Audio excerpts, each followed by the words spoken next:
Hello authors, I'm Joanne Morrell, children's and young adult fiction writer and author of short non-fiction for authors. Thanks for joining me for the Hybrid Author podcast, sharing interviews from industry professionals to help you forge a career as a hybrid author, both independently and traditionally publishing your books. You can get the show notes for each episode and sign up for your free author pass over at the Hybrid Author website to discover your writing process, get tips on how to publish productively, and get comfortable promoting your books at www.hybridauthor.com.au. Let's crack on with the episode.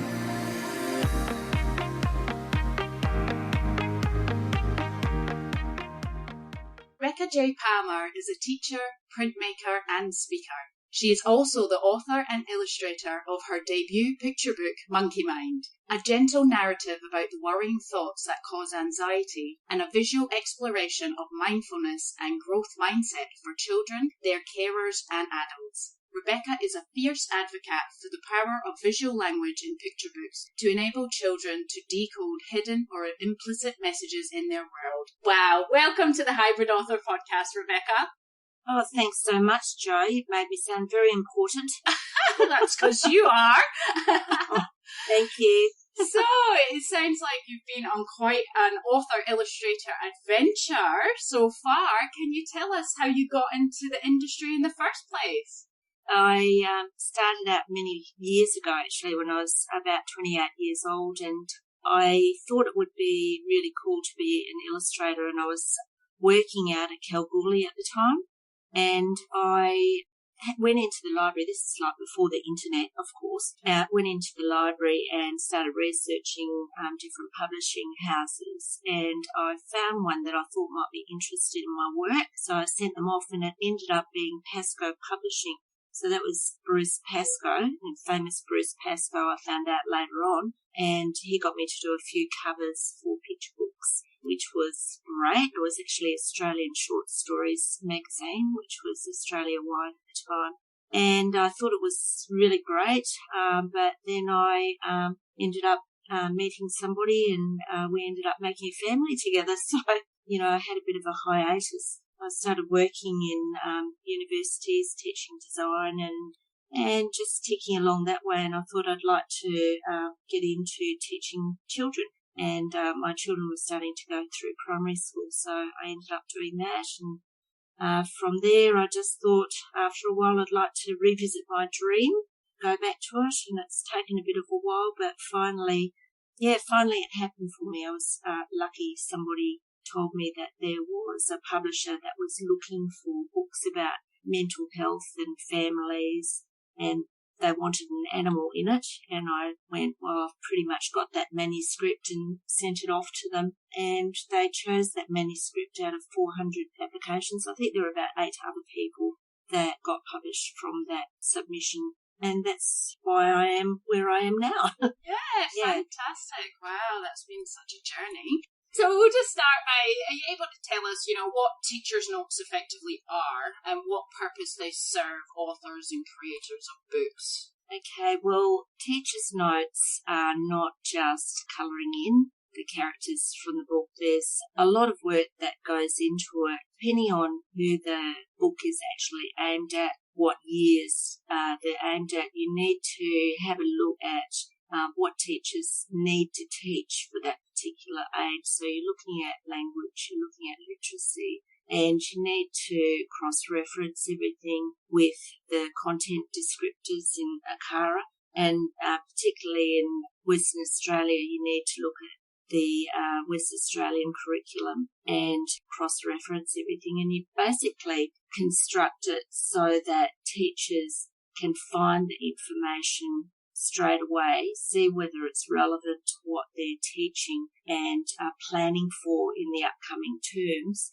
Have it so that the teachers can basically copy and paste everything straight into their notes and their plans. I try and make it as easy as possible for teachers because I'm a teacher myself and we just don't have the time to mess around looking for the resource or the information that is pertinent to our children for the upcoming term. I always make it accessible all the links have to be live, whatever links to oncoming resources. You need to have those live and not going to, dead pages that they can't find the resource, but also you have to link it to the Australian curriculum, so all the content descriptors, the relevant ones, and any elaborations, then the teachers can take it from there. Teachers' notes are effectively like a resource for teachers in schools. So as an author, my teacher's notes would be a resource for teachers to use my book to teach the themes and stuff what my book's about in schools. So they'll have topics, and they'll search for literature, can't speak today. That serves what they're teaching in their classes, and the teacher's notes help find that. Exactly. Okay. Yes, that's exactly right. It's basically teachers need to see what opportunities there are for their students to learn from that book. And so what I do as a learning resource writer is I go through the books and I go, oh, well, that's really interesting. They're using this particular language device, or there's some figurative language there, or there's an opportunity to teach children to expand on sentences there. Maybe there's a link in there that you might be able to link across the curriculum to some sort of mathematics or science activity, or even HASS. Right. So there's a lot of historical fiction writers here in WA, and they've got particularly good teachers' notes, and you can find them generally from the publishers' websites. They put them up and they're free for teachers to download, just like mine were for my book. They were written by all sorts of professionals from the CBCA, Children's Book Council. There's the Primary English Teachers Association. There's the History Teachers Association, and usually they focus on books that have either sold a lot or they've got a lot of credos because they've won some sort of award, or they've been shortlisted. And for those, they have the people who write them are at the top of their game. Usually they've got credentials as long as your arm in the education organisations. Mm-hmm. Yeah. So with traditional publishing houses, so you're a traditionally published author, is it something that traditional published authors can expect when their book comes out that they will have teachers' notes provided for them by their publishing houses? That's generally what happens? Any of the publishing, like if you've been published by a traditional publisher, definitely the big 8 always have teachers' notes on their websites. They've got lots of resources that have been done by their designers. I personally wrote all of mine myself because I'm a bit picky about that, and I know what it is that I wanted to say. Did you put your hand up for that with your publisher? You said, yes, with my background, I can do this, and they were quite happy for you to do that. Yeah. Yes, I did. I put my hand up for it. It was just something that I wanted to do. I can recommend going to the publisher's website. Definitely. I always go, no matter what book I'm going to be using teaching. I've got a year 4 class. I'm working full time at the moment, but I always go to the publisher's websites first to see what notes are there. Quite often I'll come up with the stuff myself, of course, but there might be things that I haven't thought of that I can actually write into my planning. So definitely. I'm not sure about a lot of the independent publishers. I'm guessing that they would be having teachers' notes on their websites. I mean, it's another way to sell your book, obviously. Yeah, because I have seen teachers' notes on PDFs from publishers' websites. I've saw them from Allen and Unwin. I think Fremantle Press maybe do them. I've also seen teachers' notes at the backs of books. I don't think I've ever seen them at the front of books. I have seen them on authors' websites. I think James Foley's got quite a few teachers' notes on his. Is there it doesn't seem like there's any kind of rule, I guess, there where they should be. It's good maybe if your publisher's got them and your book and you're sourcing them on your website. It's all just another chance for people to find your book and get it out there, I suppose. Yeah, I did my teacher's notes. I aimed it for children from grades 1 to 3. I have done some workshops with pre-primary classes, and I haven't written anything specifically for them. But yeah, and I think I will be doing teacher's notes for the upper primary and also for teenagers, because mental health issues are really, it's quite interesting what's happening to children and teenagers for mental health. But I would say that most publishers would have teachers' notes there. It's very important. It's part of your marketing. It shows people that what you're doing is current, it's relevant, it's contemporary. Children are going to be learning from this. Quite often there's different themes that you might not think of yourself. There'll be activities that they do that are really creative and fun, so teachers and parents, particularly when those in lockdown, are able to get on and they're able to print off activities that you can do at home. And you know that your child is getting some good learning in. Yeah, and that sounds like that's the whole purpose, I guess, at the end of the day. Obviously, different from author, but the learning. So for our authors who are independently published and they put out their own works and they do everything themselves, and obviously don't really have the luxury of having traditional publishing team to do, say, teacher's notes, and they maybe don't come from a teaching background either. And you touched on before, it's got to align curriculum. Sorry, I can't speak today. Yes, it's got to align with, the school's curriculum. Where can they source that information just to make sure they're following the correct guidelines? But you also mentioned teachers kind of look for whether they can teach language or say maths, or it seems to be a big subject of things that you could potentially create your teacher's notes around. Yeah, anybody can access the Australian curriculum. Just Google it and it comes up with ACARA. It's ACARA. They're the authority that has brought out the curriculum that all teachers work off basically in Australia. You can also look at the local, the WA curriculum, which is on the site. It's called SCARSA, SCRCA, I think it is. Yeah, so that gives you the WA curriculum, which is very similar to ACARA, but some of the content descriptors are more relevant to the WA learning environment. So anybody actually have a look at ACARA and have a look at all the learning areas are set up so that, you've got your English, you've got your HAS, you've got your maths, all sorts of different areas that we need to cover as teachers. You can have a look through, but it's a huge, the documents are quite huge. What you can do is have a look at your year, the years that you're looking at. So if you're pitching at year 4s, you just click on the year 4 curriculum for English, for example, and that would give you a few of those descriptors there. A lot of them, they use a bit of edu-speak. It might not be accessible. So, if you can click on the descriptors, generally there's elaborations underneath that sort of explain what it's about. So if you're going to write some yourself, could be a bit tricky, but I'm sure that you can find a couple of things that you align with your market. And maybe even if anybody out there is attempting to do it themselves and they do know, say, a teacher friend, they could maybe run it past them. Is that worth doing that as well? Yeah, it's a big job. It took me a long time to do. I did 26 pages worth because I did a lot of research in mind and had links. I wanted families to be able to go beyond my book to find help they needed to. So I had a lot of information like that in there to make your teacher's notes more valuable in terms of learning. Yeah, I would double check with a teacher friend. If you want them to write it up, they'd have to be a very good friend.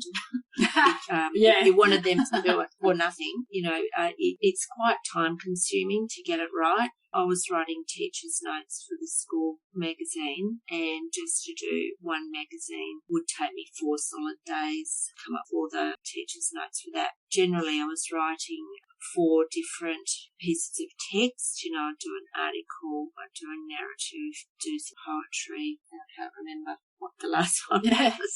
But so I try to do something graphic, comic or something like that, because that's kind of my area, being an illustrator. It took a long time, but I did mine very carefully with parents and readers in mind, thinking that they needed sort of rich, they've got rich literature that they're reading. You will also want to have rich resources as well. So it's kind of value adding to the resource. Yeah, that's fantastic. And is there any, again, rules? 26 pages seems massive to me, and that's great. But Yeah. it just depends, I suppose, like how big or small you make it. Do you need to consider how the teacher's going to be teaching this, how they're going to use it? Is it like just one specific lesson plan, or are they supposed to? It depends on the product, I suppose, the book. And I would probably, if you're starting out and you're not quite sure where to start, I would go straight to Akara. I would have a look. I would choose a content descriptor that you think is relevant for your book, and then just work on that, maybe two, so that you know that whoever's buying your book is going to get two really good cracking lessons out of it. And you would want to make it, you're coming up with ideas for learning. So you might say, for example, in this particular section, the protagonist says, what's another way of saying that using a similar figurative language? It might be a simile that they've used, and you say, well, here's some other examples. Would you write a story using a simile like this? Mm-hmm, yeah. So it helps them expand their language. Yeah, no, that's wonderful. In terms of, yours is a picture book, and you mentioned before who you've written teacher's notes for, but your themes go way beyond the picture book itself, and you're looking at expanding to, say, teenagers and an older demographic. So say somebody has got a picture book they think about in terms of teacher's notes and things that teachers can teach from their picture book, and not just for younger age groups, but possibly for older. Do you believe that's something you can do, obviously, depending on the subjects of your book, I suppose? Yeah, I think it depends on the book, really. What I'm trying to do is, because I'm focusing on mental health in particular, mental health affects people from all walks of life. That's right. And I've had people reading the book and using it in schools, but also I know quite a few psychologists have actually used it for families, and it just basically opens that conversation. So I'm just doing a few. I want to do some more for adults, and I've got a couple of psychologist friends who are going to be helping me with that, so that open that door for a few more people. Yeah, with people doing particular teacher's notes, or you would target it for your market. Yep. Is the short answer. So if you're doing a picture book that is for early childhood, I think you'd be wasting your time if you developed it for adults, for example. So you just basically do it for your target market. I of course did a lot of work on mine because it's my baby, yep. And because I can. Yep. Yeah. And you know what you're doing. Yeah. So, I don't want to stress out anybody who's thinking of writing their own teacher's notes. You can do it yourself. Just choose a couple of content descriptors, from Akara that you think are particularly pertinent to your work, and pitch it to those particular years. Yeah, you're going to be selling a book to. Yeah, it's fantastic. And obviously checking out, as we spoke on before, publishers' websites, authors' websites such as yourself, and to see how other people are doing it and what their teacher's notes say, and kind of starting from there. In terms of genres and things, I'll backtrack a little bit. With structure of teacher's notes, is there a particular structure that you tackle your teacher's notes with? Is there any particular format that authors such as myself who have never written teacher's notes but might want to at some point? Is there any particular order of business that the layout should be done? My background is design, so I'm very keen on presenting information as accessibly as possible, so that when people are looking at any text or any document, they can see exactly what they're looking for, and they know before they read what they're likely to be faced with.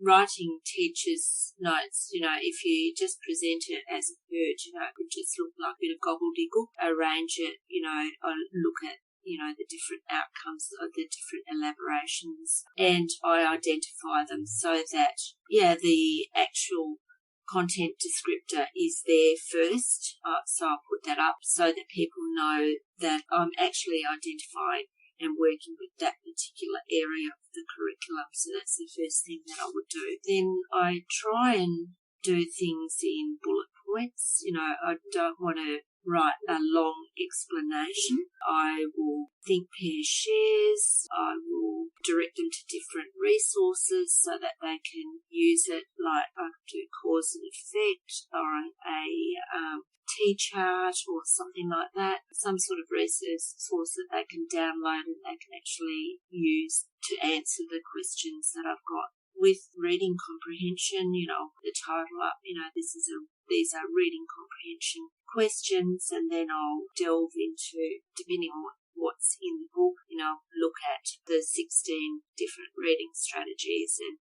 inferring, for example, is quite a tricky one for children because sometimes you have to read between the lines. It's a chopper. Oh.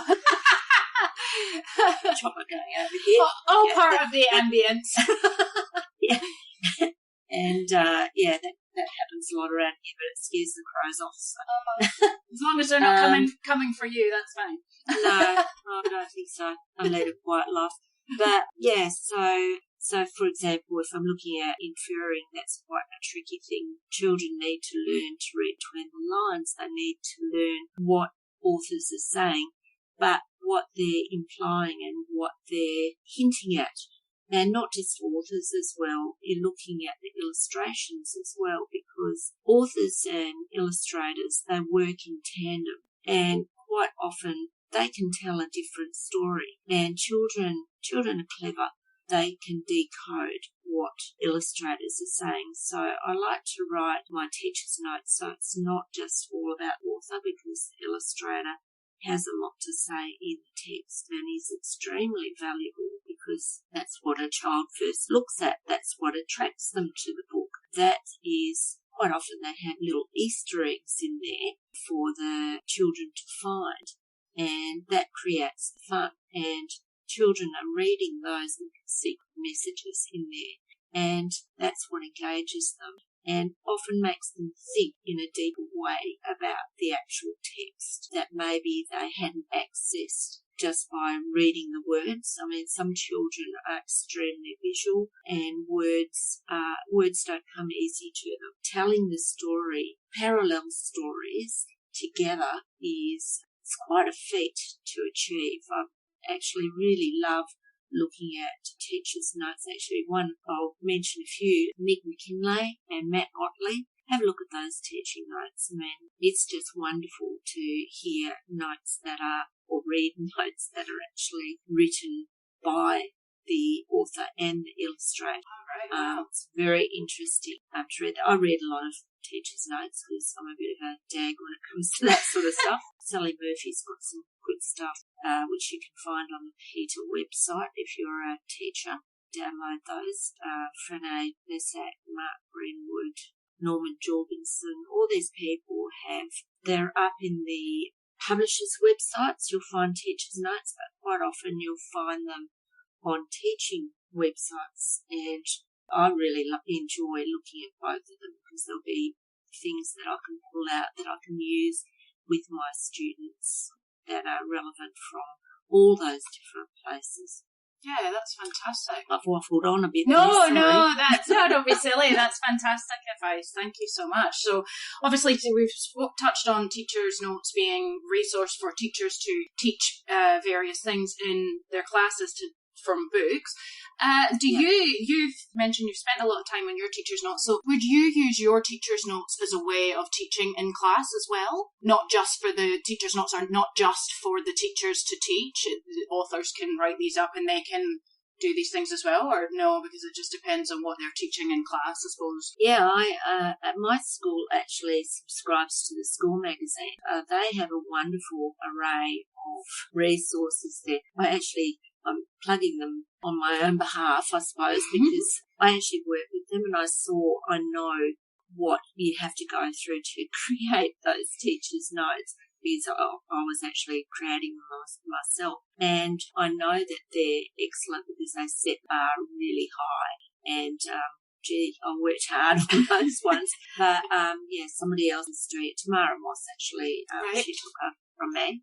Oh. Yeah, but those teachers' notes are such a fantastic resource because the people who write who get accepted for writing and illustrating in those magazines. It's top quality Australian literature, and not just people who are famous in the area, but there's an opportunity there for people who want to break into the industry to write and create. Not so much the illustrator side on the writing side, but their work is fantastic, and they address a lot of different text types. So you'd be looking at comics and graphic art, you're looking at narratives, you're looking at poetry. Their poetry is particularly good. I got a real love for poetry just by working on the resources and learning about poetry there. I've got to say I'm not a particularly good poet myself, which I've been told by going to lots of boutiques. I've had a go, but I'm not good. I'm sure that's not true. I know where my weaknesses are, and I know what to work on now. Yeah. So that's the value of, going along to critiques and everything. Yeah. The other thing that they do is you can actually buy their magazines. So the kids have got physical copies in class, and it's really great. I use them now. The kids love it. Like, they generally have a play in each one, and like we do plays, and the kids fight over it. They also have a lot of YouTube videos that they've created, so they do reads of the different texts, and so there's a lot of stuff there. It's really good. I can't recommend it enough for teachers. Yeah, well, I'll put... Can I answer your question? Yes, yeah. I'll put a link to, the school magazine and all that sort of stuff in the episode show. Oh, that's great. That's great, yeah. So if you're invited to speak at a school or anything like that, do you let the teachers know of your teacher's notes for your books? If you've been booked as an author to come and do like an author talk or something, you make them aware and... Oh, definitely. Yeah. Definitely. I always let them know what's there, because teachers are so busy these days. We've just bombarded with everything, and I think since the lockdown, we have almost our emails are inundated with hundreds of emails all the time by different things. So teachers just don't have time to mess around, so just try and make things as easy as possible for them. So when I go and do a teacher talk or a talk to a school, I try and value add, so I let them know that the teacher's notes are there, but then when I do a workshop, I'll value add to it, so I'll do something that's not in the teacher's notes as well. Yeah, because quite often, these workshops will be booked by somebody who's a literacy leader in the school, or somebody who's the school librarian will make the booking and everything, and teachers already have written their programs, so their programs are chock-a-block, and it's just an additional thing that they have to squeeze in somehow. And usually it's around book week, which is the same time as science week. Yeah. So there's lots of things that they have to cram in all the time. Yeah. So I just try and make it as easy as possible. So they're quite receptive. They want to receive these things. They want to know about them. You're not bothering them or anything. Oh, no. If you've designed it and it's hard to find the information quickly, then they won't be reading it. I'll tell you right now. So you have to make it easy for them to find the information they want, and they want to know that what they're doing is not just busy work. It's like, if you give them colouring in and that sort of stuff, that's fine. That's the fun stuff. But they want the meaty stuff. It's like, what is the point of having this book in my program? What are my kids going to learn out of it? I've got to teach them 8 different learning areas at school, and I've got to address all of these different content descriptors in the Australian curriculum. I haven't got time for fluffy stuff. Sure. I've got to have a learning resource that's actually going to mean something in my teaching. Yeah, no, that's fantastic. That hits the nail on the head. So, you've provided a lot of information and on good organisations as well. Is there any specific social media pages that authors can put their teachers' notes up? To do with teachers or librarians, or specific place that people would want to see this stuff? Or This curly one, I suppose. I don't think there's closed off to the public sort of site that you can sort of like do an info dump and that sort of thing. I know that with the COVID, lots of different organisations have made resources open to the public. And, when we had our first lockdown here, our group that you and I belong to, the Society of Children's Book Writers, put a whole lot of learning resources up on their website, which I don't know if I put mine up. I think I wrote mine afterwards. Better get on that. But, I'm just going to give them a quick plug because a lot of people put their teachers' notes up there for people to have a look at. So if people are interested in finding any information about local authors, I'm always doing my best to plug the local authors. Orcas? A whale run down the coast at the moment. But they want to support the locals and everything. You want to look at the Society of Children's Book Writers WA. They've got a Facebook page, but if you go to their website, you can see a lot of the locals there. And also have a look at WA Writers, Writing WA. They have a literati that you can have a look at there. So once you get onto any of these places, you just look at the websites of the authors and generally find the notes. The Children's Book Council of Australia, WA, they've got a page for authors as well. Also, the Literature Centre. Yeah. They have a lot of speakers there and you can contact authors there. And also Paperbird Books, which has a local agency. I've forgotten the name of their speakers agency. Yeah, people are dead. Didn't ask me this question before. I would have done my homework. No, that's all good. And I can link to all those as well. And for obviously people who might be listening outside of the countries, just checking their local bookshops, local writing bodies, and Squibby is obviously a worldwide organisation, as possibly as the Children's Book Council. No, the Children's Book Council of Australia, but there might be worldwide organisations there. So no, that's fantastic. We've obviously touched on teachers' notes being for and talk about in schools and things like that. Do you think, is there such a thing for teachers' notes for not children's books, say other genres like romance, crime, non-fiction, adult fiction, things like that? Is there such a thing like teachers' notes, or is that more kind of you'd write up book club questions and things for consideration of other groups? Kind of like teachers' notes, I suppose. There's still a resource for people to be talking about your book and learning from it, but just in a different setting. Look, I know that there's teachers' notes available for any, right through high school. I mean, I'm on a lot of Facebook, teacher groups, and they're just asking all the time, has anybody got any resources for this book? Anybody got, and we share, we network, try and find all that sort of information. And also teachers recommend books to each other as well. They say, look, I've got this particular learning area. We're focusing on this theme. Can anybody recommend a book? And they're all talking to each other. And, it's, I suppose the thing that talking about where to put your teacher's notes and everything, I suppose, hashtagging would be a good way of spreading that message around on Instagram and Twitter and Facebook. Hashtag teacher notes or something? Huh? Yeah, you can hashtag that, but also libraries and teachers' organisations, because they trawl through a lot of those hashtags to find stuff as well. Yeah. So, make it accessible to everybody, make it accessible to your website as well. Yeah, fantastic. So your debut picture book, Monkey Mind, is published with Little Pink Dog. Is it Little Pink Dog or Little Pink Dogs? Little Pink, well, they've got several Little Pink Dogs, but Little Pink Dog Books. Gorgeous. Is the full name of it, yeah. And how was your publishing process with them? Oh, it's just wonderful, actually. We had a bit of a hiccup in the middle because the book was actually published and created in China.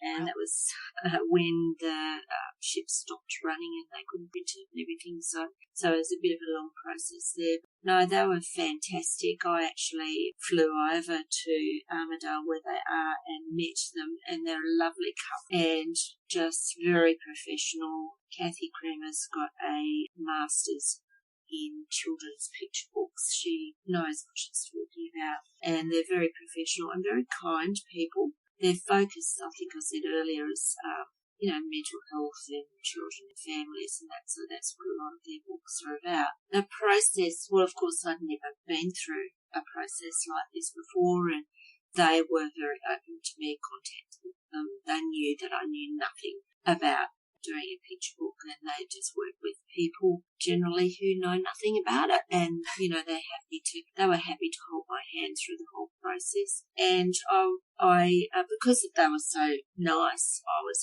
able to ask them a lot of questions, and if there was something that I was concerned about, they just answered all of those questions. I wanted to be involved in the whole thing.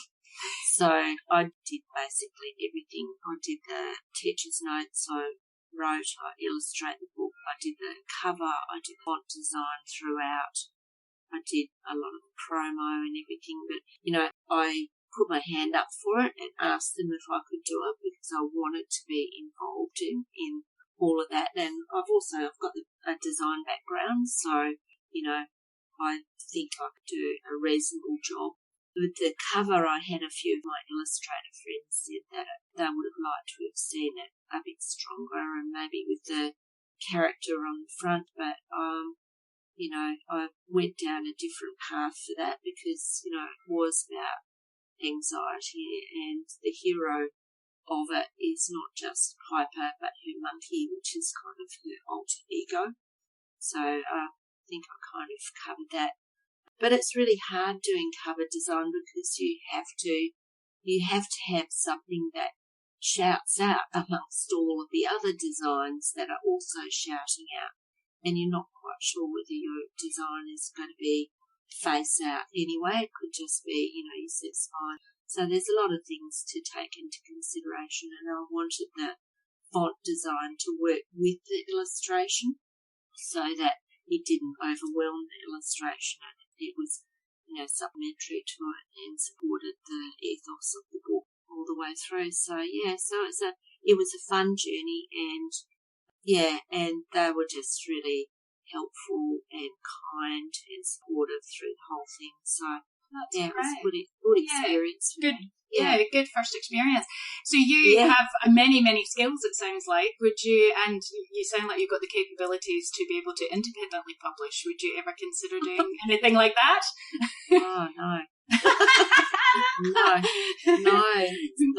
No, I don't think I'd do that. I know what's involved in that, and no, it's just it's a hard no. I'm getting old here, and I've taken on a few things, and I've got a few challenges now. I think I'm going to stick with writing and illustrating, and I've got a couple more books on the boil, and one I started in 2015, and it's gone through several incarnations. That one's gone from, picture book to middle grade to poetry to you name it. And I do have a publisher that's kind of interested and has asked me if I would mind rewriting it as a narrative. So it's kind of going back again. I've had a lot of input from different publishers, and I think maybe I've had now too much input, and so I've just, it's good to put things down for a while and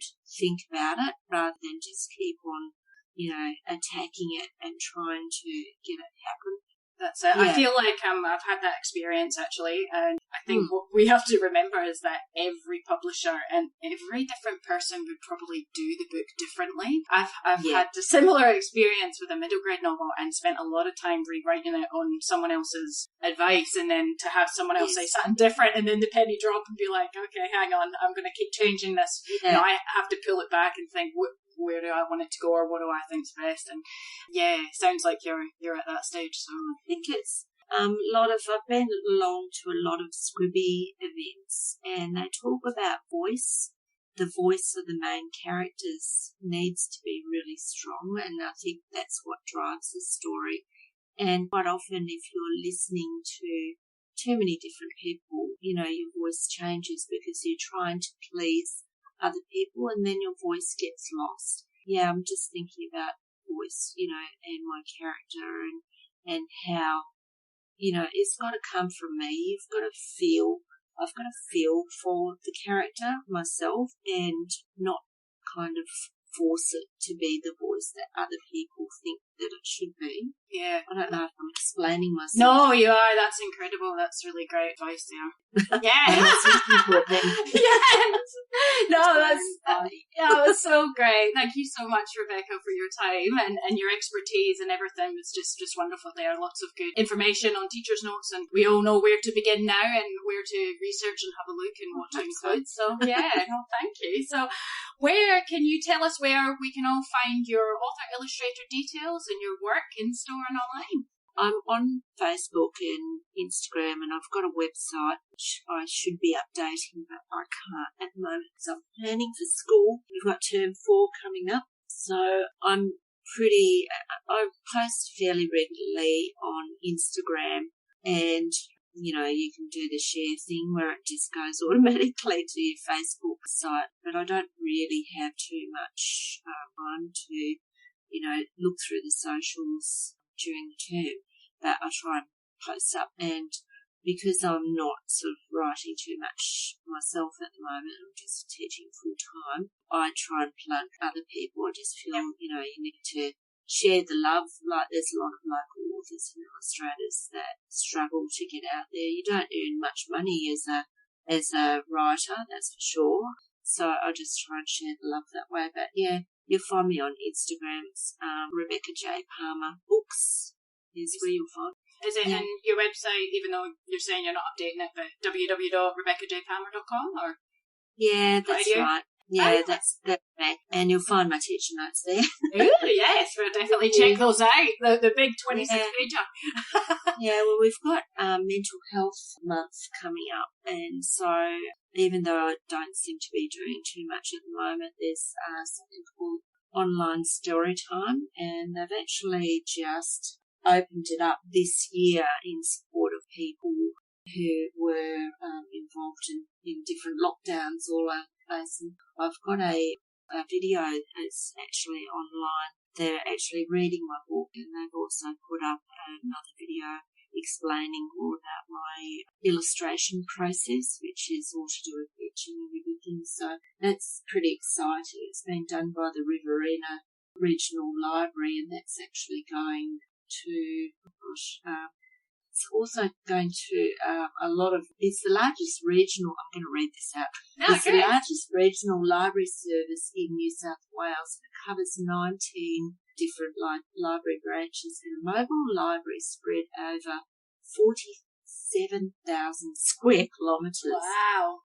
And it was opened in response to the COVID pandemic, and it enables children who can't come physically to story time, and they're living in a socially disadvantaged areas where transport is an issue but the internet isn't. So, and it goes to regional and rural areas. So there's a lot of books online that you access and have a look at on there as well. And I noticed that there's a few WA creators on there as well. So that's actually going Australia-wide as well. So online story time. That is wonderful. I'll definitely check that out. Fantastic. Yeah. Well, thanks again, Rebecca. That was great. No worries. Thanks very much for having me. That's the end for now, authors. I hope you are further forward in your author adventure after listening, and I hope you'll listen next time. Remember to head on over to the Hybrid Author website at www.hybridauthor.com.au to get your free author pass. It's bye for now.